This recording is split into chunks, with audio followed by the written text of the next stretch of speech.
Bienvenidos a este nuevo video de nuestra serie exegética de Génesis capítulo 1 al capítulo 12, comienzo, base y fuente de nuestro cristianismo.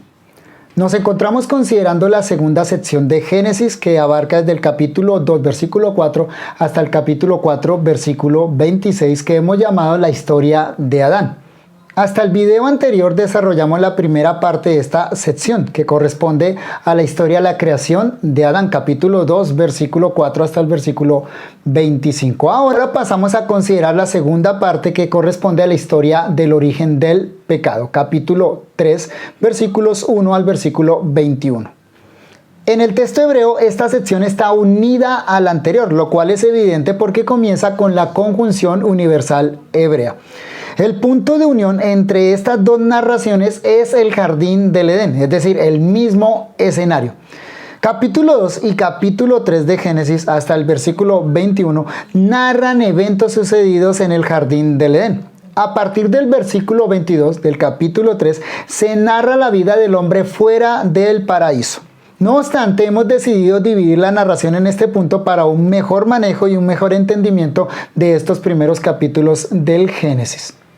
Para comenzar, leamos capítulo 3, versículos 1 al 5. Les recuerdo que la traducción que hemos realizado para este curso exegético se encuentra disponible en el enlace que encontrarán en la descripción del video. Leo. Pero la serpiente era astuta más que todo animal del campo que había hecho Jehová Dios. Entonces dijo a la mujer: ¿así que dijo Dios que no comáis de todo árbol del jardín? Dijo pues la mujer a la serpiente: del fruto del árbol del jardín comemos, pero del fruto del árbol que está en medio del jardín, dijo Dios, no comerás de él, ni lo tocaréis para que no muráis. Luego dijo la serpiente a la mujer: ciertamente no moriréis, porque sabe Dios que el día cuando lo comáis vosotros, serán abiertos vuestros ojos y seréis como Dios, conocedores del bien y del mal. La conjunción con la que comienza es secuencial. Es decir, une esta narración con la anterior. Desde la perspectiva del autor no hay ninguna ruptura aquí.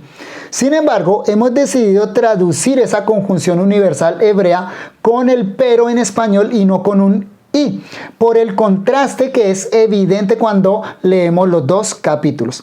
Es un contraste de perspectiva y no de narración. La narración continúa dentro del Edén, pero ahora se introduce un elemento extraño. El tono con el que terminó el capítulo 2 es positivo.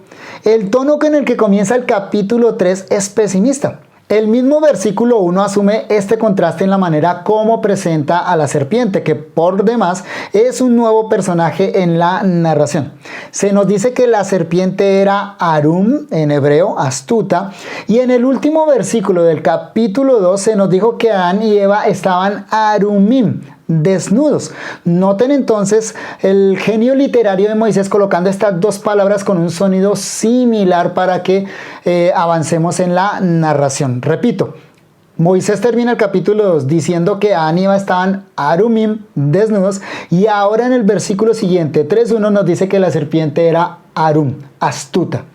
Esta serpiente ha dado mucho de qué hablar a lo largo de la historia de la interpretación del Génesis. Hemos pasado desde interpretaciones alegóricas y míticas a interpretaciones hiperliteralistas. Nuestra convicción es que el término serpiente aquí en Génesis capítulo 3 es un nombre personal, por eso lo hemos traducido con mayúscula inicial, o un título si se quiere referido a Satanás.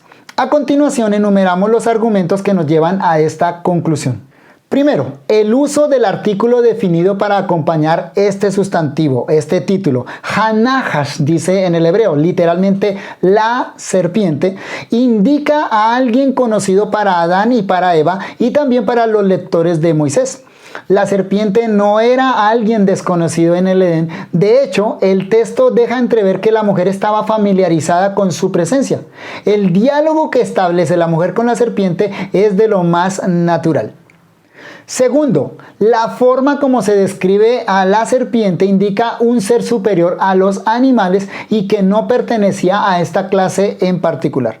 La expresión hebrea, Bejanahas Hayarun, Mijol Hayah Hasadeh Asher, Asa Adonai Elohim, que hemos traducido, pero la serpiente era astuta más que todo animal del campo que Jehová Dios había hecho, no la incluye dentro de los animales, más bien la pone aparte. La preposición hebrea min, que tiene habitualmente ese significado de separación. Notemos, por ejemplo, su uso en Génesis capítulo 2, versículos 16 y 17, en el mismo contexto en el que estamos leyendo. Allá dice, de hebreo min, de todo árbol del huerto podrás comer, pero del, otra vez min en hebreo, del árbol del conocimiento del bien y del mal no comerás. Evidentemente, esa preposición allí separa el árbol del conocimiento de los demás árboles, lo pone en una clase aparte.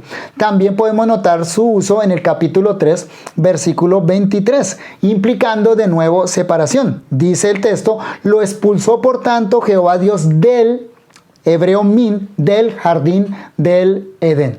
Así que el texto de Génesis 3:1 no dice que la serpiente era la más astuta dentro de los animales, sino que era más astuta que todos los animales que Jehová Dios había hecho. Expresándose así, Moisés lo que quiere hacer notar es cierta clase de ser que antes no había sido mencionado en la narración de Génesis, capítulo 1 y capítulo 2. Tercero, esto nos lleva a otro asunto muy interesante. La serpiente se distancia precisamente de los animales porque es más sabia que estos. Aunque la palabra arum, astuto, a veces tiene una connotación negativa, la mayoría de sus 11 usos en la Biblia hebrea se refiere a una virtud positiva que poseen los seres racionales. La sabiduría, por ejemplo, Proverbios capítulo 12, versículos 16 y 23, 13, 16, 14, 8, 15 y 18, Proverbios 22, 3 y capítulo 27, versículo 12. Pueden observarlo en su Biblia y siempre significa sabiduría. En todo caso, la palabra siempre está relacionada a seres que tienen capacidad de razonar. Esta, por supuesto, no es una característica de los animales. Cuarto, todo el obrar de la serpiente en Génesis 3 añade peso al argumento anterior. Es decir, vemos a la serpiente entablando una conversación con Eva, argumentando, concluyendo, proponiendo. Muy diferente del actuar de los animales en el capítulo anterior, donde fueron llevados por Dios delante de Adán para que recibieran sus respectivos nombres. Allí, en Génesis 2, no hubo ningún ejercicio racional por parte de los animales, pero sí de Dios y de Adán. Incluso aquí en el capítulo 3, la serpiente puede citar algo que Dios le dijo al hombre, versículo 1. Así que Dios dijo, y a continuación da la cita. La serpiente se parece más a Adán y a Dios en sus facultades que a los animales. Quinto, más aún, el juicio que Dios establece sobre la serpiente presupone responsabilidad moral. Ese juicio lo encontramos en Génesis 3, 14 y 15, que más adelante abordaremos. Nunca vemos en la Biblia que Dios llame a juicio a un animal, y mucho menos que le determine una sentencia porque obró inmoralmente, es decir, en contra de sus mandamientos. La serpiente, entonces, es un ser inteligente, racional, con responsabilidad moral y un personaje familiar para la escena de Edén. Aquí cabe una pregunta. Si la serpiente no pertenece a la categoría Dios, a la categoría hombre, a la categoría animal, entonces ¿a qué grupo pertenece? Por supuesto, a la luz del resto de las Sagradas Escrituras, la respuesta es que pertenece a ese grupo denominado ángeles en las Sagradas Escrituras. Un pasaje paralelo que nos ayuda a aclarar todo este argumento que estamos dando es Ezequiel capítulo 28, especialmente los versículos 12 al 19. Leemos. Hijo de hombre, levanta endecha sobre el rey de Tiro y dile, así ha dicho Jehová el Señor, tú eras el sello de la perfección, lleno de sabiduría y acabado de hermosura. En Edén, en el huerto de Dios estuviste, de toda piedra preciosa era tu vestidura, de cornerina, topacio, jaspe, crisólito, berilio y ónice, de zafiro, carbunclo, esmeralda y oro. Los primores de tus tamboriles y flautas estuvieron preparados para ti en el día de tu creación. Tú, querubín grande, protector, yo te puse en el santo monte de Dios, allí estuviste. En medio de las piedras de fuego te paseabas. Perfecto eras en todos tus caminos desde el día que fuiste creado hasta que se halló en ti maldad. A causa de la multitud de tus contrataciones, fuiste lleno de iniquidad y pecaste, por lo que yo te eché del monte de Dios y te arrojé de entre las piedras de fuego, oh querubín protector. Se enalteció tu corazón a causa de tu hermosura, corrompiste tu sabiduría a causa de tu esplendor. Yo te arrojé por tierra, delante de los reyes te pondré para que miren en ti. Con la multitud de tus maldades y con la iniquidad de tus contrataciones profanaste tu santuario. Yo pues saqué fuego de en medio de ti, el cual te consumió, y te puse en ceniza sobre la tierra a los ojos de todos los que te miran. Todos los que te conocieron de entre los pueblos se maravillarán sobre ti, espanto serás y para siempre dejarás de ser. No es este el lugar para dar todas las explicaciones pertinentes con respecto al texto de Ezequiel. Solo lo citamos para encontrar sus relaciones con la narración de Génesis capítulo 3. Ezequiel 28 tiene su propio contexto histórico y literario que es evidente en el versículo 12, una endecha sobre el rey de Tiro. Pero dejando este asunto de lado, fácilmente salta a la vista que la descripción posterior va más allá del propio rey mencionado, pues el personaje del texto es llamado querubín grande, querubín protector. Además, se nos dice que era perfecto en cuanto a su ser y obras, y que estuvo en el santo monte de Dios, literalmente el Edén, el huerto de Dios. Finalmente, Ezequiel presenta el juicio que sobre esta criatura cayó por causa de su pecado. Las similitudes con la narración de Génesis son más que incidentales, en realidad son formales. Aquí no hay coincidencias fortuitas, sino afirmaciones paralelas con una clara intención. Evidentemente, el profeta quería llevar la mente de sus lectores hacia la narración original del pecado de la serpiente, el querubín grande y protector. El personaje de Ezequiel 28 también tiene la característica de la sabiduría, usando aquí un sinónimo de Harún, que es la palabra Jochma en hebreo. Ese personaje de Ezequiel 28 es racional y tiene responsabilidad moral. Incluso es un ser brillante, con colores sobresalientes parecidos a los de las piedras preciosas, un querubín, lo cual nos recuerda que la palabra hebrea serpiente utilizada en Génesis capítulo 3 versículo 1, nahash, está relacionada con el término hebreo nehoshe, cobre, tal y como la serpiente que hizo Moisés en el desierto, que representaba unas serpientes que son descritas como ardientes, y la palabra hebrea ya en Números 21:6 es saraf, palabra que a su vez significa rojo brillante, como el fuego, y de donde proviene la palabra hebrea serafín, otra de las clases de ángeles mencionados en la Biblia. Todo esto nos lleva a afirmar que el ser descrito tanto en Ezequiel como en Génesis es un ángel, que por su resplandor se asemeja a una serpiente, razón por la cual, además de la astucia propia del animal para cazar, le valió tal título a aquel querubín protector. Ahora bien, no sabemos si ese era el título con el que Adán y Eva, incluso Dios, se referían a Satanás en el Edén. Lo que sí sabemos es que Moisés lo llama así. El resto de la Biblia usa consistentemente este título como un nombre del enemigo de Dios y del pueblo de Dios. Por ejemplo, 2 Corintios capítulo 11 versículos 3 y 14.